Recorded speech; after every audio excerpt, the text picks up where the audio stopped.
Hola, buenos días. Muchas gracias por conectarse a nuestro webcast para platicar sobre qué implica responder a un incidente cibernético en tiempos de COVID. Tenemos una sección de preguntas y respuestas, una identificada con el icono de Q&A. Por favor, cualquier pregunta que necesiten hacernos, pueden hacerlo a través de este medio y vamos a responder a sus preguntas al final del webcast. Y bueno, adelante, los dejo con nuestros panelistas. Pues muchísimas gracias. Lourdes, ¿me escuchas bien? Te escuchamos súper bien. Vale, muchísimas gracias y buenos días a todos ustedes. Mil gracias de verdad por estar con nosotros el día de hoy en esta hora por la mañana del lunes y lo más importante, esperando que todos ustedes y sus familiares estén bien, estén sanos y estén felices. Y nuevamente, en nombre de EY, muchísimas gracias. Me presento, Ignacio Cortés Castán, yo soy el socio responsable de los servicios forenses de EY en Latinoamérica Norte. Actualmente estoy en México y, repito, pues mil gracias. Me acompañan mis expertos de cómputo forense y de tecnología forense. Me acompaña Juan Ramírez y Derek Vázquez, que actualmente están viendo en la pantalla. Pues muchísimas gracias nuevamente. Miren, la verdad es que esta temática creemos que es sumamente interesante porque la temática es qué implica responder a un incidente cibernético en tiempos de COVID o de crisis como la que nos acontece, como la que estamos actualmente. Y dentro de esa pregunta, pues hay muchos componentes, ¿no? La primera, el primer componente, por favor, siguiente slide, Lourdes. La primera pregunta que nos tenemos que hacer es qué significa pues responder. La primera pregunta es qué es una respuesta en un modelo de gobierno corporativo ante una situación que pueda acontecer en el seno de las organizaciones. Es decir, es el response, la respuesta. Lo segundo es, pues, en particular, vamos a hablar de la respuesta a incidentes cibernéticos.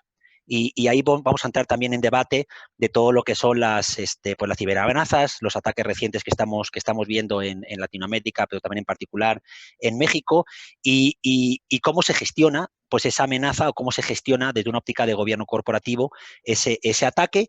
Y luego en tiempos de crisis, vamos a hablar también de qué significa un entorno de crisis como la que estamos y cómo pues están incrementando los riesgos de ciberataques en un momento de crisis. Entonces, repito, van a ser varios componentes que espero que les sea de su agrado. Entonces, la siguiente slide, por favor.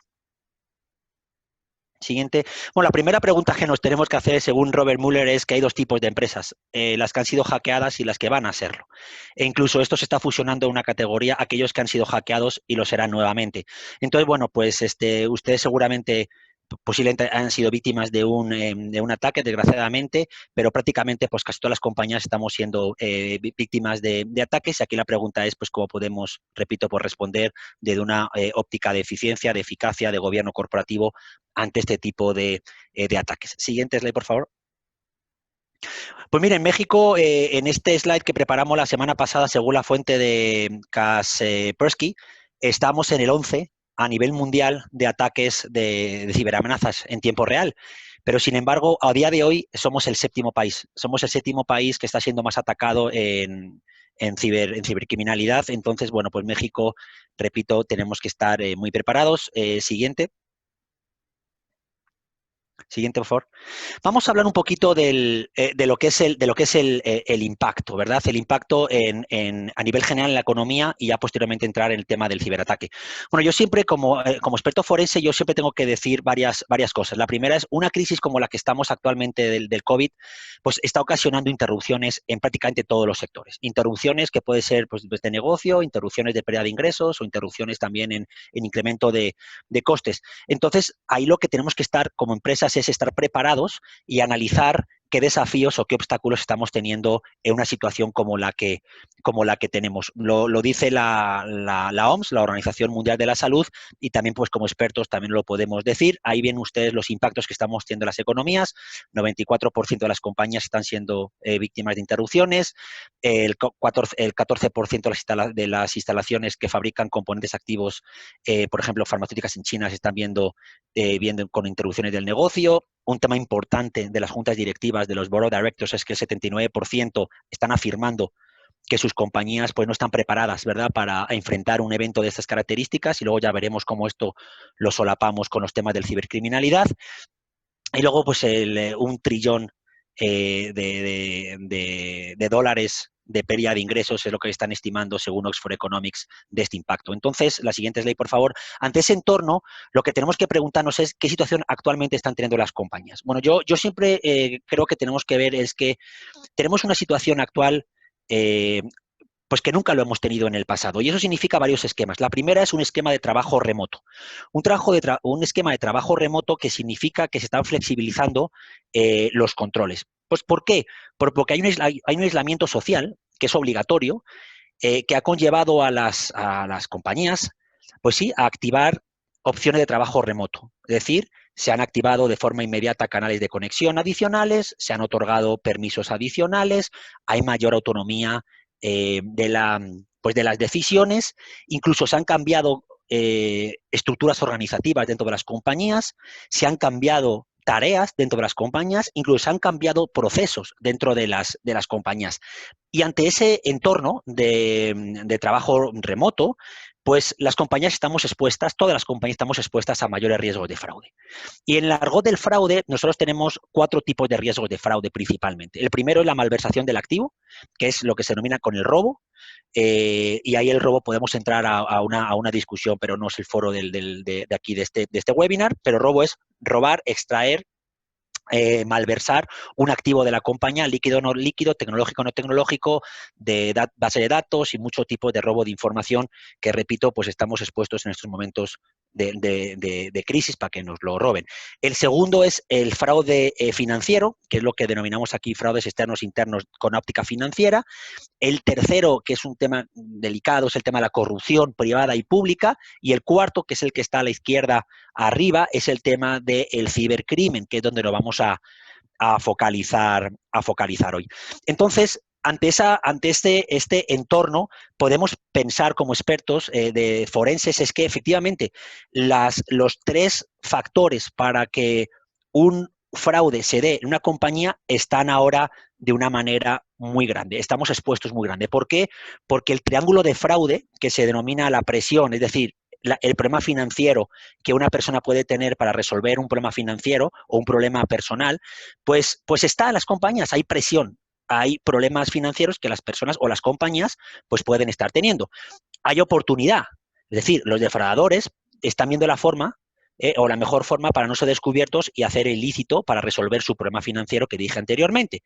Y el problema es que también se está racionalizando en estos momentos de crisis, es decir, la gente está justificando los actos para hacerlo de alguna manera justificable y el decir, me lo deben, es la única manera de que mi familia pues subsista. Es decir, hay muchas maneras que la gente está justificando, está racionalizando ese hecho.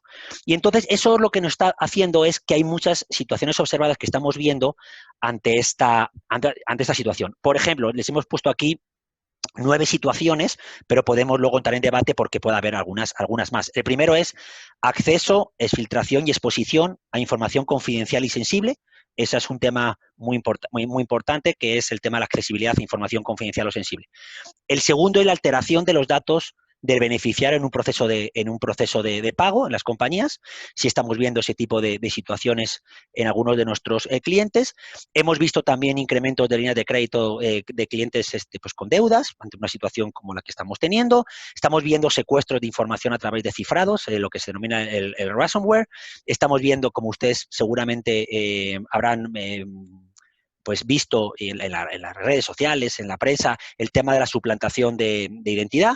Estamos viendo también una alteración, como dije anteriormente, en el flujo de aprobaciones, porque se está alterando mucho los temas de las aprobaciones en los procesos, el cambio en las propias tareas, en los procesos, como dije anteriormente, y por ende también el tema de las aprobaciones.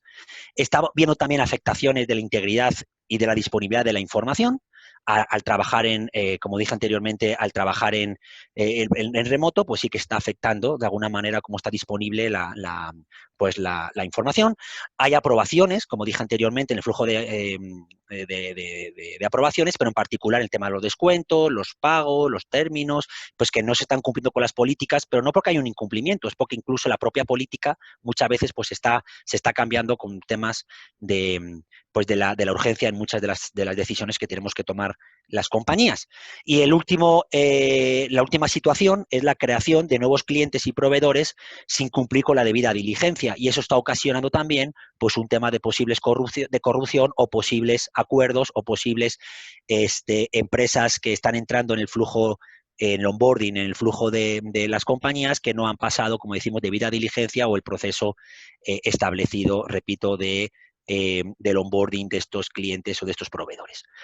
Vamos a pasar, por favor, Lourdes, a la siguiente slide. Y entonces aquí lo que nos tenemos que preguntar como expertos es, y ustedes seguramente se lo preguntan, es cómo está afectando estas ciberamenazas que anteriormente citamos en la evaluación de los riesgos de las organizaciones. Y aquí es importante pues hablar de riesgo, ¿no? Y creo que esto se tiene que abordar como un riesgo más, pero un riesgo latente y un riesgo importante. Y el riesgo siempre tiene tres variables, ¿no?, que tenemos siempre que analizar, que es lo que ven ustedes en esta ecuación. Y el riesgo es igual siempre a la amenaza, multiplicado por la vulnerabilidad y multiplicado por el impacto económico. ¿Y qué significa la amenaza? Bueno, ¿qué puede fallar si ocurre un incidente? La vulnerabilidad es qué tan susceptibles estamos como organizaciones a ser atacados, y un tema muy importante es el impacto económico o el efecto financiero, legal, regulatorio, operacional que ese riesgo puede tener, repito, en el seno de las organizaciones. Y lo que vamos a tratar de explicar en este webcast es cómo podemos armar bien estos tres componentes dentro de una respuesta, desde nuestro punto de vista, adecuada, eficiente ante un ciberataque. Anteriormente les expliqué las juntas directivas que si estaban o no estaban preparadas para una situación como la que estamos viviendo. Otra pregunta que hicimos en una encuesta en el EY Better Question for Boards, que lo ven ustedes abajo la fuente, que con mucho gusto se la podemos facilitar, es: ¿comprenden los miembros de la junta directiva la exposición al riesgo que la ciberseguridad de la organización tenemos o estamos expuestos en términos de dólares? No en términos de seguridad, en términos económicos. Pues la respuesta fue sí, un 29%, y la respuesta fue no, un 71% de los encuestados. Y yo creo que eso es un foco muy importante de nuestra presentación. Repito, es explicar, es decir, es responder a un incidente en este tiempo de crisis o en este tiempo pues que estamos viviendo, qué implica, pero qué implica en todos los stakeholders, en un modelo de gobernanza empresarial. Entonces, voy a dar paso a Juan Ramírez, mi experto en ciberamenazas, mi experto en temas de ciberataques, para que explique de alguna manera qué impacto estamos viendo actualmente en las organizaciones. Por favor, Juan, adelante.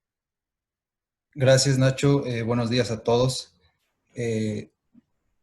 Gracias por darnos la oportunidad de conversar con ustedes. Estamos ahora entrando un poco ya en materia de ciberseguridad.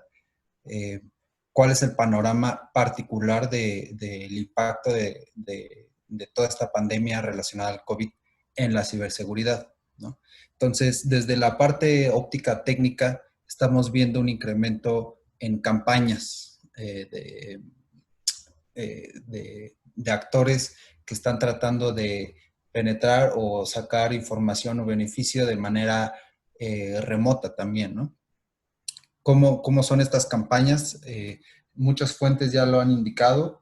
Nosotros también lo estamos viendo desde nuestros centros de ciberseguridad avanzados, ¿no? El incremento de campañas orientadas o distribuidas más bien por correo electrónico, de las denominadas phishing, ¿no? En este caso, bueno, si bien las campañas de phishing están, bueno, son como el vector más ocurrente, el twist que estamos viendo en este caso relacionado a COVID es que están utilizando el tema de COVID para ser más efectivas las campañas, ¿no?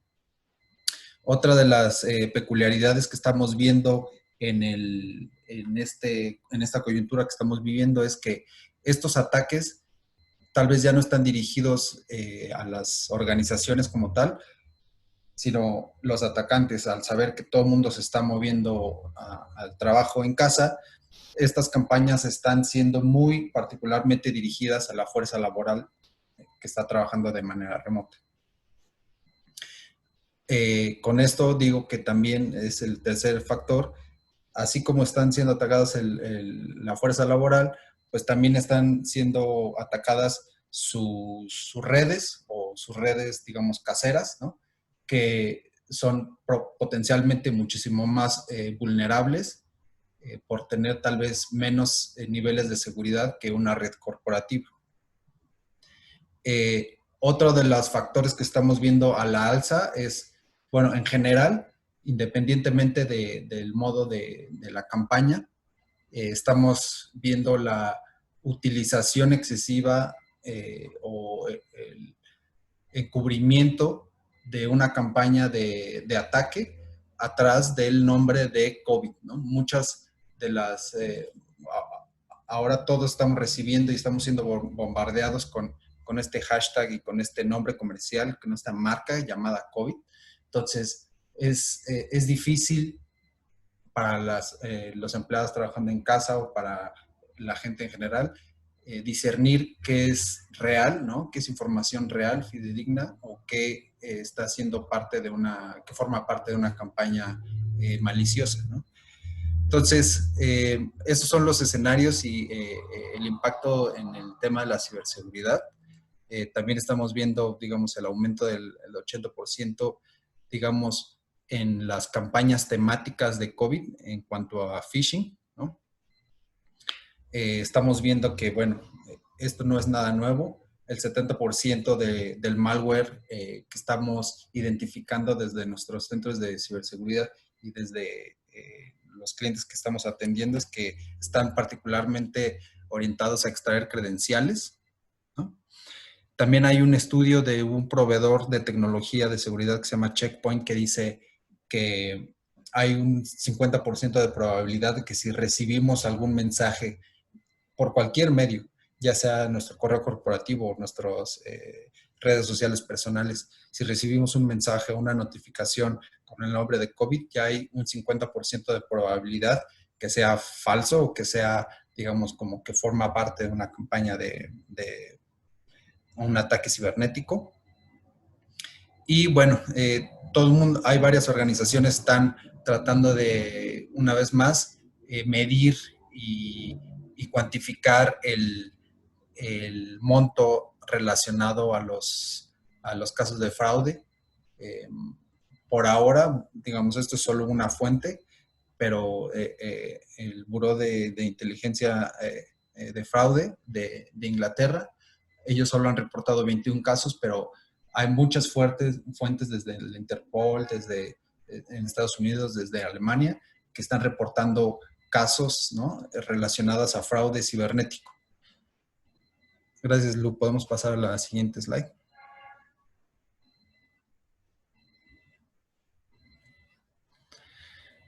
Los ataques recientes, ¿no? Vamos a hablar de los ataques recientes y qué es lo que está pasando, digamos, aquí en México, ¿no? Para ubicarnos más en nuestro territorio.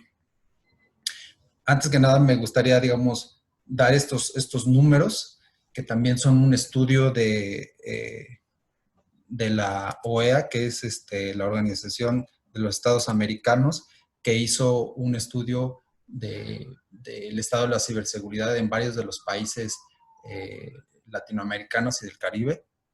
Y este estudio en particular para México lo hizo con la Comisión Nacional Bancaria de Valores.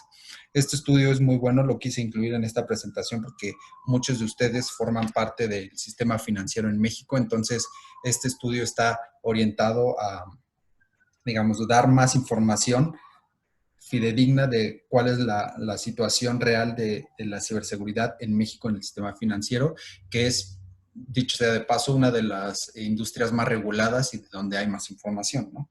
No quiero decir que sea la única industria más avanzada o la más regulada, pero sí es la que genera más información y nos puede dar un vistazo rápido de cuál es el estado de la ciberseguridad en México.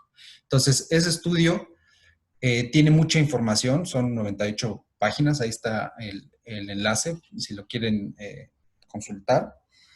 Pero hay mucha información, pero creo que esto es de lo que a mí me pareció más relevante, ¿no?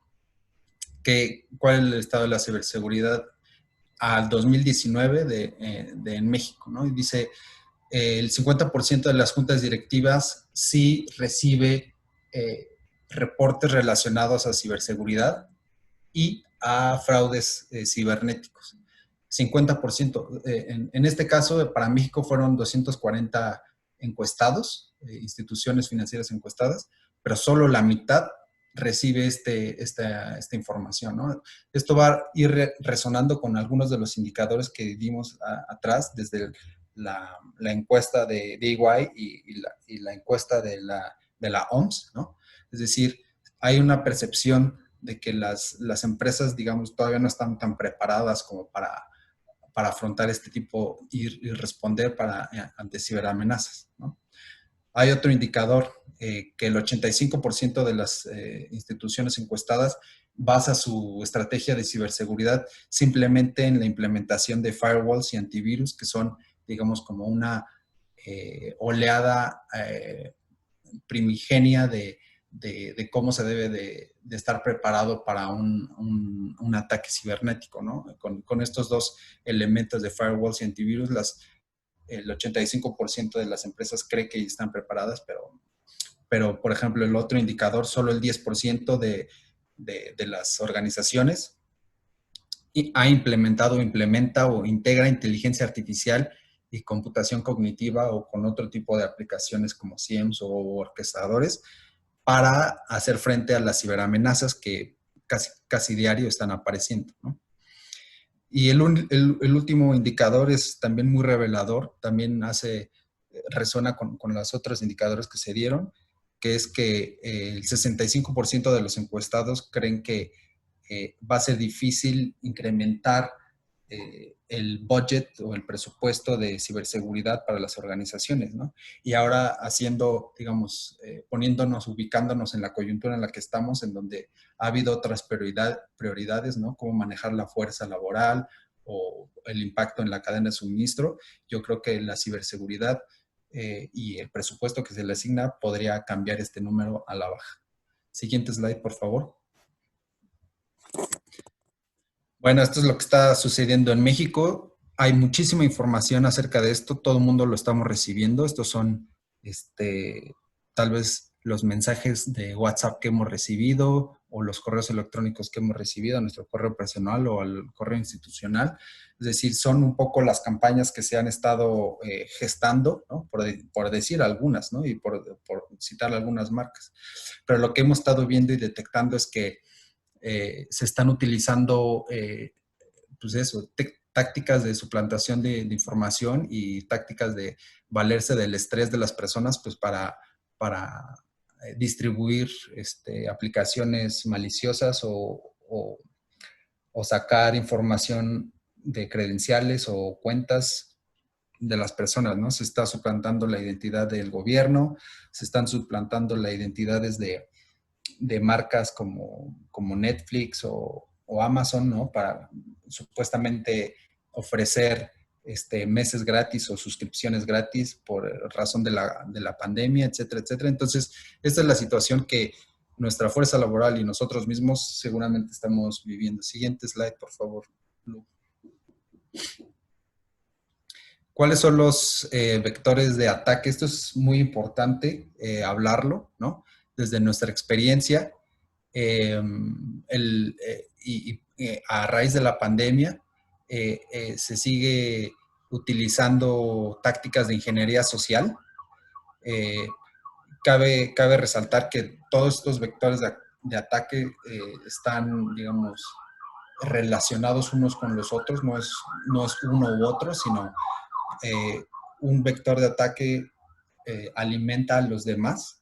Es decir, la ingeniería social es, digamos, el principio de muchos de los ataques que estamos identificando, ¿no?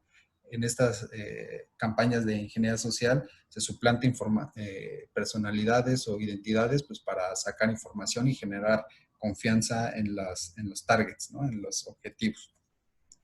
El segundo vector de ataque pues, más identificado pues, es, como ya lo dijimos, el phishing o spear phishing. Aquí decimos que el 80% de los ciberatacantes y de los ciberataques atacan al factor humano, ¿no? Que es, digamos, como el eslabón más débil en la cadena de ciberseguridad y las capas de seguridad, pues porque siempre habrá un clic mal dado o realmente no verificamos la fuente de la información que estamos recibiendo y somos propensos pues a contagiarnos pues ahora sí de un virus cibernético, ¿no? No tenemos tampoco tanta higiene de ciberseguridad como para prevenir todos y cada uno de los ataques que igual potencialmente estamos recibiendo, ¿no? Otro de los vectores de ataque es justamente daños a la marca, daños reputacionales y extorsión. Lo que hemos estado también percibiendo es que de las industrias más atacadas es la industria de salud, por ejemplo. Muchos de los esquemas de fraude que hemos estado viendo están orientados a atacar al sistema de salud, ¿no? Con proveedores falsos que promueven o que publicitan la compra-venta de dispositivos o de equipamiento médico de seguridad, ¿no? Que terminan no existiendo y bueno, también se valen de todo este tipo de falta o de breaks en la cadena de suministro, pues para justamente generar campañas maliciosas o orientadas a extracción financiera de las empresas, ¿no? Estamos viendo muchas campañas de ransomware también ya inclusive tematizadas con el nombre de COVID. Estamos viendo la distribución a gran medida pues de elementos como TrickBot o ya directamente ransomware como Ryuk o Doppelpaymer, ¿no? Justamente para sacar y para encriptar la información de las compañías y hacerlas como inhabilitadas para luego pedir un ransom, ¿no? Una recompensa por la información. Y bueno, también el ataque a la estructura de comunicación de home office, ¿no? Ya sabíamos y ya se habían mencionado en unos meses anteriores algunas vulnerabilidades de las aplicaciones más importantes, de las más de renombre. Y ahorita lo que estamos viendo es la generación de versiones maliciosas acerca de aplicaciones de colaboración, ¿no? Que tienen nombre de colaboración. Hemos visto un 200% de incremento, por ejemplo, en aplicaciones con el mismo nombre de Zoom o nombres parecidos de Zoom,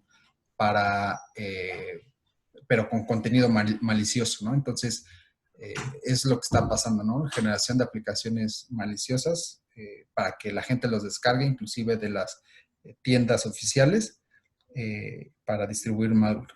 Por favor, a la siguiente, Lu. Pues, ¿cómo podemos hacer una correcta gestión, una debida gestión de una ciberamenaza o un ataque? Pues le doy paso a Nacho Cortés. Nacho, por favor. Sí, muchísimas gracias, Juan. Se me escucha bien, ¿verdad? Muy bien. Pues miren, yo creo que ahora después de todo lo que hemos estado hablando, la pregunta que nos tenemos que hacer es cómo podemos gestionar una respuesta adecuada a un incidente como el que anteriormente pues hemos hablado de esos vectores. Y para eso vamos a hablar, en primer lugar, de un modelo o de un nivel organizacional, para luego, posteriormente, hablar de acciones concretas para dar respuesta a un incidente concreto. Pero creo que es muy importante a nivel organizacional. Nosotros siempre pensamos que los temas de cibercriminalidad, de ciberrespuesta, tienen que estar gestionados de una manera de gobierno corporativo, es decir, gestionar la respuesta ante una brecha cibernética, repito, con un modelo de gobierno. En este slide que ustedes están viendo, existen 6 stakeholders que desde nuestra óptica deben estar involucrados o deben estar gestionando una respuesta de una manera coordinada, de una manera de gestión empresarial. Y eso significa que hay 4 componentes de lo que es una respuesta a un incidente. El primero es lo que decía anteriormente, es los principales o principios rectores de un incidente. Los principios rectores, ¿a qué nos referimos? Que tiene que haber, primero se deben tomar decisiones informadas, es que los procedimientos deben ser claros para hacer la priorización, debe haber una metodología clara para recopilar, analizar y reportar los hallazgos, se debe ayudar a garantizar que la información sea precisa, concisa y oportuna, y lo más, una toma también fundamental es que se debe minimizar el proceso de gobernanza y los tiempos de respuesta al proceso, es decir, de haber delegaciones de autoridad. Entonces, ante esos 5 principios, la pregunta que nos tenemos que hacer, ¿quiénes son los stakeholders dentro de cada compañía para responder a cada uno de estos bullets? Y finalmente terminaré ya en explicaros qué está dentro del gráfico que está en el centro. Pero primero voy a hablar de todos los 4 componentes para que vean ustedes entonces cómo estos 6 stakeholders pues son los que deben de formar parte ante una respuesta de ese tipo de incidentes. El segundo es el equipo de respuesta, es autoridad y capacidad para tomar decisiones de una manera oportuna. 2, es representantes de cada unidad de negocio, que luego explicaré, con conocimiento. ¿Con conocimiento de qué? De las operaciones de la unidad del negocio que ha sido impactada. 3, una capacidad para comunicarse con los ejecutivos. Y 4, unas habilidades técnicas para detectar, identificar el incidente que posteriormente Derek os explicará más en detalle. El otro componente es el monitoreo, visibilidad de la infraestructura, plan de testeo de los controles, monitoreo continuo, la resolución y la base de mejora. Y el último componente es la comunicación. ¿Qué significa la comunicación? Pues un plan de comunicación y difusión, ver qué canales de comunicación tenemos alternos, establecer roles y responsabilidades, campañas de activación, incluir a varias funciones del negocio. Entonces, ante esta situación de cómo se debe, repito, dar respuesta a un incidente, con temas de gobernanza, con temas, como dije anteriormente, de un equipo de respuesta integrado, con temas de comunicación, con temas de cuantificación del posible perjuicio, con temas del seguimiento a la resolución de la incidencia, con temas del testeo de los controles. Es decir, aquí hay muchas aristas, aquí hay muchos temas que se deben de contemplar.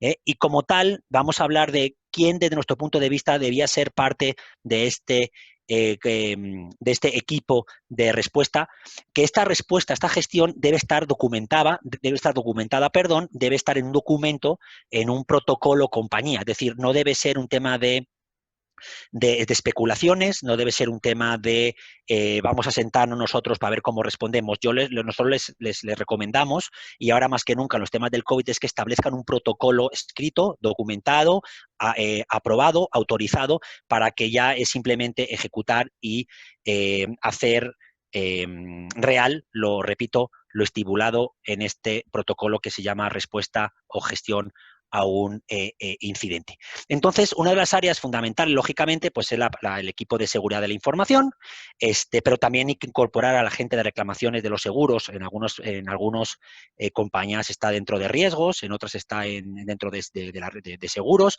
Dependiendo de cómo se organice cada compañía, es importante que el equipo de reclamación de seguros esté involucrado en este plan, en esta gobernanza, para ver si existe una póliza de seguros que ampare los temas del cyber, y si es así, pues que sea parte del equipo para ver cómo hay que hacer el filing y cómo hay que hacer toda la respuesta, o todo lo que se denomina en el argot del seguro es el claim recovery, o la recuperación de ese siniestro por un acto de cyber.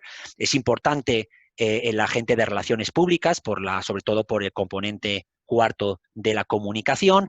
Por supuesto que es importante el continuity plan, el plan de continuidad del negocio, pero no es el único. Hay muchas compañías que hemos visto que únicamente explotan el plan de continuidad, pero no involucran al resto de los stakeholders que estamos aquí comentando, pero es una parte fundamental y una parte creo que muy reconocida en, por supuesto, un ataque.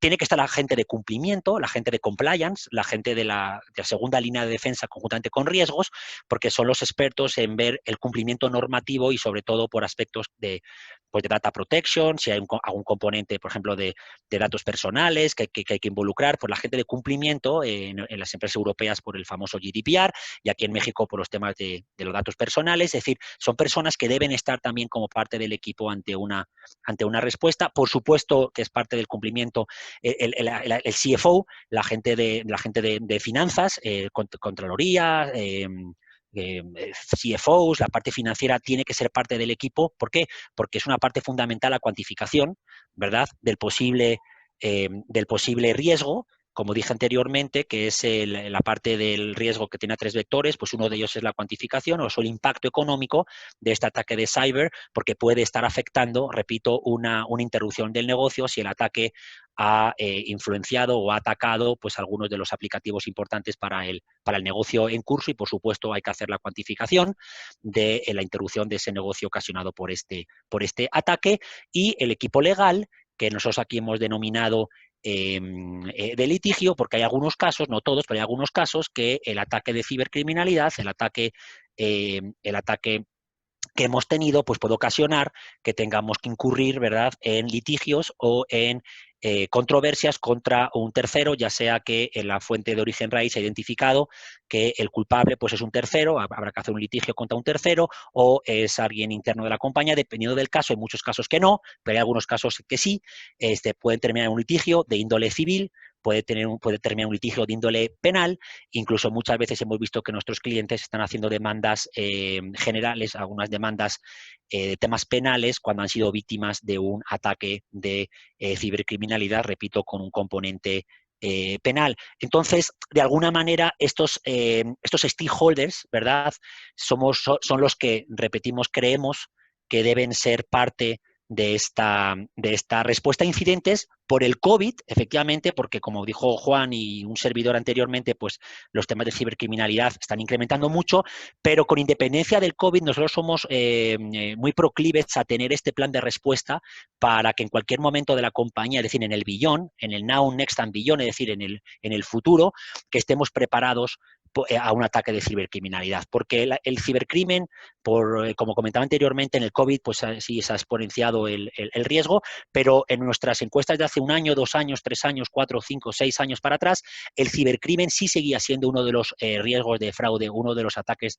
más importantes en el seno de las organizaciones. Entonces, pues sí que somos muy proclives, repito, a establecer este tipo de protocolos de seguridad corporativa a nivel organizacional. Y ya para entrar ya en carnita en lo que son acciones concretas para dar respuestas a un incidente, voy a dar paso a Derek, que es nuestro gerente trabajando con Juan y un servidor en los temas de cibercriminalidad, que nos va a explicar, repito, ya temas concretos y puntuales de cómo abordar un ataque de cibercriminalidad. Por favor, Derek, muchas gracias. Muchas gracias, Nacho. ¿Podemos pasar a la siguiente slide, por favor? Pues una vez que tenemos ya nuestro modelo de gestión de respuesta a incidentes, lo siguiente es, ok, ¿qué acciones o cómo se puede accionar la respuesta a este incidente? Y más que nada, una de los principales eventos o situaciones que tenemos que hacer antes de este tipo de situaciones es, ok, vamos a definir qué es dar respuesta a un incidente, ¿no? Para eso también necesitamos lo que es un equipo de respuesta de incidentes, que puede venir desde lo que viene siendo empleados, ya en un modelo que es interno, ya sea híbrido, cuando cierta parte o la respuesta, digamos, tenemos un equipo de SOC que se encarga de hacer monitoreo y de dar respuesta a incidentes de una manera rápida, pero una vez que este SOC se ve forzado a responder a un incidente de alto impacto, como lo que viene siendo un ransomware a nivel empresarial o lo que viene siendo impacto en varias fuentes de información a las que no tenemos visibilidad o a lo que ellos no pueden accionar, digamos, porque no están dentro del del alcance del SOC, pues entonces puedes tercerizarlo con, ya viene siendo consultores o de alguna manera con otra compañía con la cual ya tengas un acuerdo contractual. Tercerizado es cuando tanto el esfuerzo de monitoreo y accionamiento y contención y erradicación de un incidente, pues ya lo estás incorporando todo con un tercero. Aquí el punto clave de todo esto es que independientemente que sea empleados, híbridos o tercerizado, tiene que haber un modelo de comunicación activa y básicamente efectiva con cualquier de las partes involucradas. Si tienes un SOC, el SOC se está comunicando con tu equipo de respuesta de incidentes de una manera activa. Tienen visibilidad también tienen la misma visibilidad que el SOC, no tienen la misma visibilidad. ¿Cómo se puede gestionar a través de la gerencia? ¿Cómo podemos hacer un canal efectivo de comunicación entre los equipos para que ellos tengan todo a su disposición para poder responder? Así también vamos a tener lo que viene siendo, es un perfil tecnológico. ¿Por qué le llamamos perfil tecnológico? Porque independientemente de las herramientas que se tengan, se tiene que ser capaz de establecer los cuestionamientos y los paradigmas necesarios para poder dar una respuesta a un incidente de una manera efectiva. ¿Qué queremos decir con esto? Que si, por ejemplo, necesitamos conocimiento en forense digital, ¿por qué? Porque tenemos que ser capaces de describir cómo fue que entró el incidente, qué artefactos están involucrados, qué sistema operativo fue, cuál es la trazabilidad del atacante una vez que entró. Todo ese tipo de elementos necesitamos una base forense digital. Eso también porque luego vamos a tener eventos que van a requerir algún tipo de peritaje forense o presentación de pruebas, donde quizá vamos a decir que el ataque vino fuera de la compañía, tenemos que de alguna manera u otra corroborar ese enunciado, alegando que efectivamente el atacante sí vino fuera de la compañía y que fue a través de algún tipo de escalamiento de privilegios, que accionó como movimiento lateral, que accionó el ataque y por ende se materializó nuestro incidente. Asimismo, tenemos que tener cierto background en investigaciones cibernéticas. ¿Por qué es importante? Porque la causa raíz de un incidente nos ayuda a nosotros, dependiendo de la severidad, obviamente, a poder prever ese tipo de escenarios en un futuro. Muchas veces, en el caso de, digamos, ataques de phishing, minimizamos el hecho de que se requiera o no una investigación cibernética sobre el incidente. Pero esto no quiere decir que no nos lleve un paso hacia adelante en lo que es la resiliencia de nuestro negocio, es decir, que nosotros podamos aprender de ese evento. ¿Qué quiero decir con esto? Que digamos que recibimos un correo de phishing y el correo de phishing se materializó en un business email compromise en el que se comprometieron credenciales de un CFO, el CFO envió un comunicado para emitir un pago a cuentas por pagar y de alguna manera u otra se procesó. Muchas veces nos quedamos en que se contuvo de una manera, se bloquearon el dominio por el cual llegó, se bloquearon las cuentas, se reinició las contraseñas y eso está muy bien. Pero aparte de eso, la pregunta podría ser, ¿por qué entró en primer lugar? Si tenemos controles, si constantemente tenemos filtros, tenemos monitoreo de nuestra plataforma de, ya sea de Office 365, de Gmail, ¿por qué entró ese correo de phishing? ¿No? Y ese tipo de investigaciones para encontrar la causa raíz de, digamos, fue un cambio de configuración que se hizo en el filtro de SPF y permitió que ese dominio, que obviamente estaba haciendo un spoofing de un dominio conocido, entró a nuestro sistema. Pues entonces eso fue lo que sucedió. Y eso nos va a ayudar a nosotros en un futuro a cambiar, a mejorar, a mitigar ese tipo de riesgos subsecuentes, ¿no? Luego tenemos el manejo de evidencia digital. Cabe decir que ya sea para la respuesta a un regulador o ya sea, digamos, que hubo un ataque y se impactó de alguna manera los datos personales y están bajo el scope de lo que viene siendo el GDPR, pues entonces tenemos que responder de una manera certera para decir que si hubo o no impacto en esos datos personales. Tenemos que reportarlo, hubo impacto o no, y ese tipo de eventos tienen que estar fundamentados con evidencia digital. Y el manejo desde el inicio es muy importante en ese sentido. para que pueda tener sustento también para una aseguradora. EDR, en ese sentido, lo que estamos diciendo es, muchas veces, particularmente ahorita con el COVID, tenemos todos estos endpoints, estas computadoras, estos equipos conectados a nuestra infraestructura, y ahora con el COVID todo eso se ha trasladado a otro ambiente.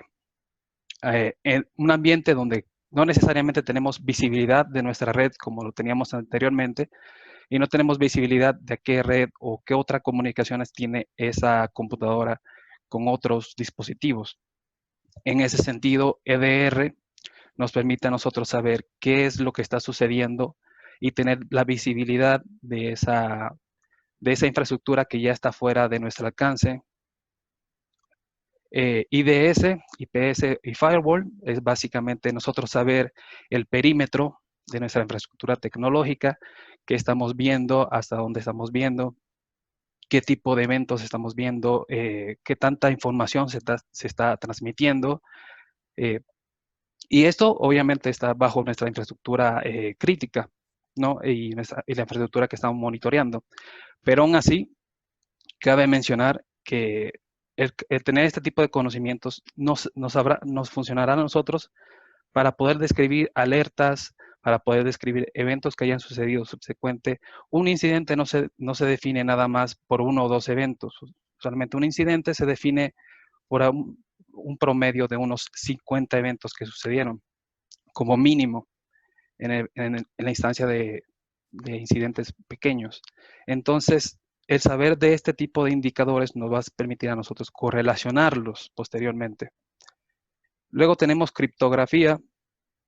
En este caso, lo que estamos diciendo es, todos sabemos que si una vez que entra un atacante a nuestra infraestructura, una de las cosas que va a hacer, va a querer ofuscar esa comunicación, ofuscar lo que viene siendo su presencia, ¿no? Muchas veces no se va a ver una presencia de manera literal, pero se puede ver comunicación de cierto nivel, ya sea encriptado o ya sea no encriptado. Si es encriptado, tenemos que tener la capacidad de poder identificar qué es un tipo de comunicación encriptado del cual no vamos a poder tener visibilidad. También tenemos que tener análisis de malware, saber si estamos siendo atacados de alguna manera por un malware que se conoce, del cual se tiene inteligencia, del cual podemos conseguir firmas ya conocidas, o si es un malware que fue diseñado, si es un malware que de alguna manera u otra busca mecanismos para no poderse identificar. En ese caso tenemos que hacer pruebas de entornos cerrados en el cual vamos a evaluar el comportamiento del malware y podemos generar una nueva inteligencia para toda nuestra organización. Vulnerabilidades y exploits. Para un buen equipo de respuesta de incidentes tenemos que tener también lo que viene siendo un feed o una constante actualización de ya sea nuevas vulnerabilidades, nuevos exploits, campañas que han surgido ahora que estamos en esta pandemia, pues han aumentado el ataque a RDPs. Ese tipo de ataques a computadoras remotas seguramente ha incrementado por el número de puertos de acceso remoto que han sido abiertos debido a este cambio de paradigma, este cambio de infraestructura. Entonces tenemos que estar alertas de cualquier nuevo exploit que surja que pueda afectar los sistemas que tenemos abiertos a la Internet, ¿no? Luego tenemos correlación de eventos e incidentes, o SIEM. SIEM como tal es Security Information Event Manager, y básicamente lo que buscamos con esta herramienta es básicamente gestionar lo que viene siendo el accionamiento correcto de las alertas, el fine tuning que se tiene que hacer en la infraestructura para conocer qué es un tráfico normal, qué son eventos normales, qué es un evento abnormal. Tenemos que hacer ese tipo de adecuación porque no todas las infraestructuras son diferentes, y como tal eso nos va a ayudar a nosotros a centrar lo que viene siendo este tipo de comportamiento y poder identificarlo de una manera mejor. También nos ayuda a administrar lo que viene siendo, administrar y accionar lo que viene siendo alguna respuesta en un incidente, algún bloqueo, alguna contención o alguna erradicación de una manera efectiva, si tenemos obviamente ese tipo de configuraciones habilitadas. También tenemos que tener conocimiento de la infraestructura de la compañía, ¿no? Qué redes, qué base de datos, cuál es la infraestructura crítica, qué no es crítica para la empresa. Y todo esto tiene que ir de la mano con lo que vamos a ver posteriormente, la planeación de la respuesta al incidente. Y obviamente tenemos que tener ciertos conocimientos en programación. Esto también para accionar de manera automatizada cualquier tipo de respuesta a incidentes. Si tenemos que limpiar computadoras de algún malware que ha sido esparcido a través de la compañía, pues se pueden realizar de manera automatizada, ya sea con scripts, ya sea con PowerShell, ya sea Python, todo ese tipo de lenguajes de programación conocidos. También tenemos un perfil adicional. El perfil adicional es conocimiento clave que nos va a ayudar en la gestión efectiva del incidente. ¿Y qué tipo de conocimiento nos estamos refiriendo? Pues tenemos que saber cuáles son las unidades de negocio críticas, dónde están las joyas del reino, ¿no? ¿Dónde está la importancia? ¿Dónde puede haber un impacto más significativo de un incidente? Tenemos que saber requerimientos regulatorios, a qué tipo de regulaciones estamos sometidos como empresa y qué tenemos que accionar en el evento de algún incidente. Si tenemos una jurisdicción en Estados Unidos y ahí fue el incidente, ese tipo de conocimientos que tenemos que tener. Normativa legal, tanto nacional como internacional, en el sentido de privacidad de datos particularmente, así como data protection. Si estamos bajo la jurisdicción del GDPR, entonces tenemos que evaluar de manera casi inmediata o dentro de las 72 horas qué tipo de incidente fue y saber si hubo algún impacto en datos personales para poder accionarlos de una manera efectiva. También si tenemos bajo jurisdicción el California Privacy Act, pues también tenemos que accionar de manera correspondiente. Y también nacionales, como lo mencionaba Nacho, en temas de datos personales. Auditoría y documentación de procesos. Es muy importante también en ese sentido saber cuáles fueron los procesos que se siguieron. Digamos que hubo un ataque de phishing, se comprometieron credenciales y alguien ingresó e intentó impersonar, digamos, comúnmente a una persona de cuentas por pagar, un project manager, y intentó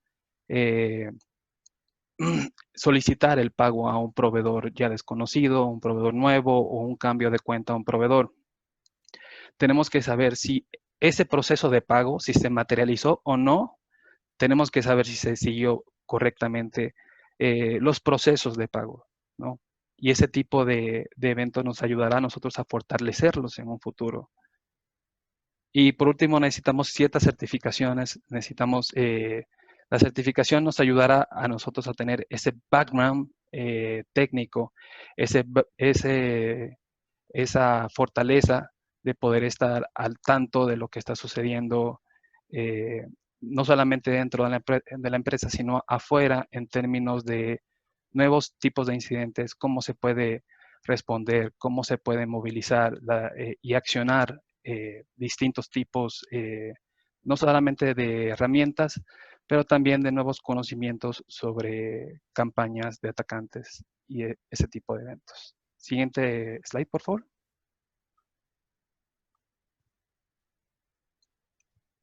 Y por otro lado tenemos lo que viene siendo el modelo de respuesta a incidentes. Este modelo es bien conocido por las personas que ya están están incorporados a eventos como SOC, están incorporados a un equipo de respuesta de incidentes, que se define en la preparación, la detección, el análisis forense, la contención, erradicación y la recuperación y el post-incidente de este ciclo de vida desde el punto de que no desde que identificamos el incidente, sino más atrás, que es cuando empezamos a planear de qué tipo de incidentes van a llegar. Por eso en la primera etapa de preparación tenemos lo que viene siendo cómo gestionamos ese plan de respuesta, cómo identificamos los stakeholders que deberían estar incluidos para cada tipo de incidente. Establecemos niveles de severidad, sabemos los escenarios los cuales le interesa a la empresa o los cuales constituyen un impacto para una empresa. Si bien pueden decir que un phishing no es un ataque tan significativo, digamos, para un project manager, si tú le das propiedades al project manager para poder ejecutar pagos a órdenes de compra, pues aumenta un poco la severidad de ese tipo de incidentes, ¿no? Y así posteriormente podemos evaluar escenarios, podemos evaluar los diferentes impactos que podrían tener. Incluso, una pregunta aquí es, hemos evaluado ahora que hemos hecho cambios estructurales, organizacionales y tecnológicos para esta amenaza del COVID, para este cambio que ha hecho en nuestro trabajo, en nuestra infraestructura. Hemos evaluado nuevos escenarios de ataques, de incidentes que podrían surgir, y se ha aumentado la severidad que habíamos contemplado anteriormente, ¿no? Entonces, ese plan de respuesta nos permite también establecer canales de comunicación directos, ya sea con las personas interesadas, con entidades, con órganos regulatorios, en qué momento se contacta a la autoridad, en qué momento no, ¿sí? Y posteriormente tendremos la detección y el análisis, ¿sí? Ya que sabemos qué es lo que nos interesa a nosotros como empresa, podemos ver hacia esa infraestructura, tenemos visibilidad, podemos accionar, podemos ver y ver la trazabilidad de algún incidente. Visibilidad aquí es la palabra clave. ¿Qué tan visible está nuestra infraestructura ahora que estamos trabajando de manera remota? ¿Qué visibilidad tenemos de nuestra infraestructura, ya sea de correo electrónico, ya sea de monitoreo, ya sea nuestro SIEM? ¿Hasta qué está limitado? ¿Tiene que quedar limitado? ¿Podemos cambiar? ¿Podemos ampliar? ¿Qué equipos nos interesan? Nos interesan monitorear equipos de personas clave, de personas que tienen poder de decisión dentro de la empresa, y así subsecuentemente. ¿Para qué? Para luego hacer un análisis forense. Como tal, las organizaciones deben estar enfocadas en prepararse para detectar vectores de ataque en su infraestructura y poder discriminar los falsos positivos. Muchas veces podemos tener falsos positivos una vez que, digamos, tenemos un SOC nivel 1, el SOC nivel 2 identificó lo que viene siendo un patrón anómalo y lo escaló, se hizo un posterior análisis forense de ese incidente y se detectó que sí fue un falso positivo o no. Y hay que tener mucho cuidado aquí. Una vez que identificamos un falso positivo, que nuestros fundamentos estén bien establecidos para poder analizar el comportamiento de ese incidente. Y luego tenemos, en el caso de que hubo una materialización del incidente de alto impacto, tenemos que buscar la causa raíz. Muchas veces vemos eventos donde hay un ransomware, donde hay un ataque como tal, y muchas veces vemos nada más el punto final de la oración, ¿no? Que fue el ataque particular a nuestra infraestructura, pero esa cadena de ataque vino ya desde mucho tiempo atrás, o vino también desde varias instancias atrás, y podemos describir cada uno de los puntos por los cuales llegó ese ataque a nuestro punto final. Podemos encontrar esa causa raíz, podemos saber por dónde entró. Y contención y erradicación es algo que ya conocen mucho, es básicamente delimitar este ataque, ya sea con el movimiento, con el cambio en la infraestructura o un aislamiento de endpoints, etcétera. Y por último tenemos la recuperación y post-incidente, que es algo muy clave. Es donde vamos a nosotros reforzar la resiliencia como empresa. Es donde podemos ver los puntos que tenemos que hacer, cómo vamos a recuperarnos, cómo posteriormente podemos evitar que ese tipo de ataque suceda y generar nuestra propia inteligencia como empresa, esa ciberinteligencia para poder ser resilientes para futuros ataques, ¿no? Y posteriormente, lo que tenemos que tener claro es que siempre debemos detectar y responder casi en tiempo real a los ciberataques. Y si no, tenemos que hacer una detección temprana y lograr la mitigación con esta respuesta de incidentes. Y siempre tenemos que tener en cuenta que hay diferentes niveles de análisis y capas por las cuales tenemos que velar. Tenemos que velar por capa de red, capa de sistemas, capa de usuarios, capas de archivos, ¿no? Todo ese tipo de comportamiento es últimamente lo que le dio solución o dio como resultado el incidente que estamos investigando. Entonces, por eso tenemos que tener visibilidad de todos esos tipos de niveles. Y ya con esto sería el final de esta sesión de modelo de respuesta a incidentes. Ahora se lo voy a pasar a Nacho. Sí, Derek, pues muchas gracias y perdónennos que vamos un poco de retraso, pero bueno, yo creo que ha estado muy interesante. Muchísimas gracias, Juan y Derek. Vamos a dar por terminada esta sesión, repito, por aras del tiempo de todos ustedes. Hay algunas preguntas que nos están haciendo por el Q&A, entonces vamos a dar respuesta de las mismas por mail y vamos, si quieren ustedes también mandarles esta presentación. Nuevamente, por aras del tiempo, pues es un tema muy interesante, podríamos estar más tiempo. Repito, muchas gracias a todos ustedes, gracias por haber estado con nosotros.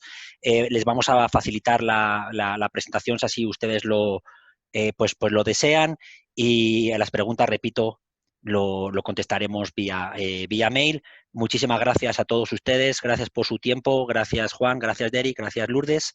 Estén sanos y sean muy felices. Muchísimas gracias.